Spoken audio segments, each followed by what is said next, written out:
When she left, it felt like rejection. But when she returns, that's your test. Not of love, but of your strength. Because how you act when she comes back, that defines whether she respects you or walks away again. 1. Don't treat her return like a victory. Treat it like a mirror. Most men make this mistake. She returns and suddenly it's celebration. It feels like you've won her back, like you've finally proved your worth. But the truth, her return isn't your win, it's your reflection. She came back because something in her shifted, not because you earned her. And if you treat her like a trophy, you'll start playing the same game that made you lose her in the first place. This isn't the moment to seek validation. It's the moment to show composure. Because if you pedestal her return, you send a silent message. I was incomplete without you. And nothing kills desire faster than neediness disguised as gratitude. So instead, meet her return with calm, not coldness, not desperation, but the strength of a man who was already whole before, during, and after her absence. She's not the prize. Mutual respect is.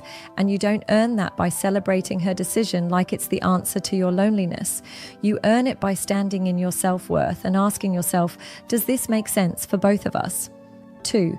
Acknowledge her, but don't over-validate her decision. When she comes back, you don't ignore her, but you don't overcompensate either. This is where men fail quietly.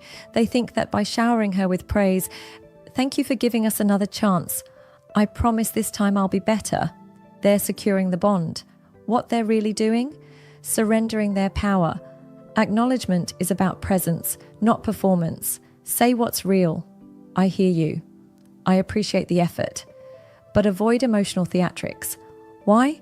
Because the second she senses that her return makes you emotionally unstable, she questions your stability altogether. Validation is her territory. If you give it away too freely, you're not being emotionally available. You're being emotionally dependent.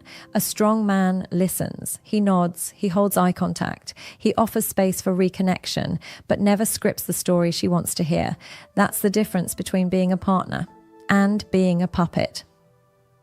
3. Rebuild standards. Don't rebuild fantasy. Her return is not a time to pick up where you left off. It's not a reset button. It's a checkpoint. You get to decide what the next version of this relationship looks like. And that starts with standards. Clarity, respect, reciprocity. These aren't demands. They're direction. But here's the key. You don't shout your standards. You state them with calm. Moving forward, I need honesty, not avoidance. If we're reconnecting, it has to be mutual. No more emotional guessing games. No ultimatums, no accusations, just quiet strength. Because the moment you try to win her back by being agreeable, you lose the ability to lead the relationship. And when you lose that frame, she'll test you again, not to hurt you, but to see if you've really grown. So lead, not with control, but with conviction. Let her feel your boundaries, not your fear. And build a connection that reflects who you've become, not who you used to be. 4. Watch what she does, not what she says. Words are easy. I missed you. I want this to work. I've changed. Sounds good, feels good, means nothing. Without proof, her actions are her truth. Don't listen to the softness in her voice. Watch how she shows up when things get real again.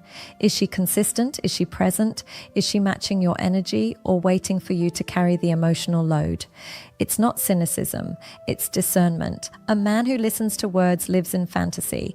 A man who watches actions builds reality. So don't be the guy who falls for confessions. Be the man who trusts behavior. Because love that's spoken too soon is often still unsure. Love that's shown repeatedly, quietly, is the one worth building on. Protect yourself with patience. Let her reveal herself without interrupting the process by rushing back in. 5. Slow the emotional tempo. Don't let history rush you. Reunions are emotional. You remember the laughs, the touch, the late night texts. It's tempting to run back into what was. But the truth is, what was is gone. You're not trying to revive the past. You're trying to redefine the future. So slow it down.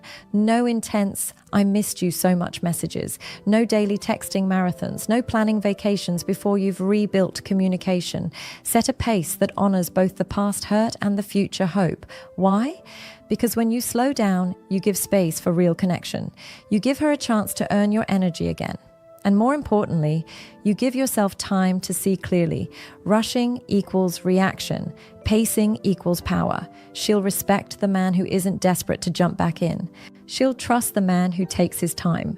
Because pacing says, I value this, but I value myself more. 6. Walk with power, even if she stays the final shift. Your energy. Be the man who could walk away, but chooses to stay only if it aligns with your peace. Don't act like her return is your oxygen. Act like it's an opportunity, not a necessity. You're not here because you're afraid to lose her. You're here because you want a relationship built on respect, not fear.